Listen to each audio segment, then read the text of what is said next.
আসসালামু আলাইকুম everyone, this is me Mohammad Mehrab Hossain Arfan. Welcome to my channel. আজকে আমি যে বিষয় নিয়ে কথা বলতে আসছি সেটা হচ্ছে অনেকে অ্যামাজনে অ্যাকাউন্ট করতে যাচ্ছেন এবং অ্যামাজনে কী প্রোডাক্ট সেল করবেন এটা নিয়ে আমার কাছে জানতে চাইছেন। তো তাদের উদ্দেশ্যে আমার আজকের এই ভিডিও। আশা করি আপনারা আমার ভিডিওটা প্রথম থেকে শেষ পর্যন্ত দেখবেন।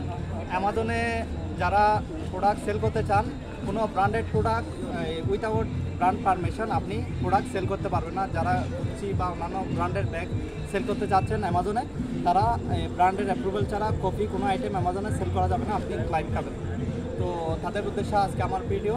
আপনারা কোনো ধরনের ব্র্যান্ডেড প্রোডাক্ট অ্যামাজনে লিস্ট করবেন না, উইথাউট ব্র্যান্ড পারমিশন আপনারা কোনো কিছু অ্যামাজনে সেল করতে পারবেন না। আর যারা লোকাল এখান থেকে মার্কেট থেকে প্রোডাক্ট নিয়ে সেল করেন, আপনাদের অবশ্যই ক্লিয়ারেন্স ব্যাট দিয়ে ওই প্রোডাক্টটা নিতে হবে এবং ওই নির্দিষ্ট কোয়ান্টিটি আপনাকে সাবমিট করে তারপর প্রোডাক্টগুলো আপলোড করতে হবে অ্যামাজনে।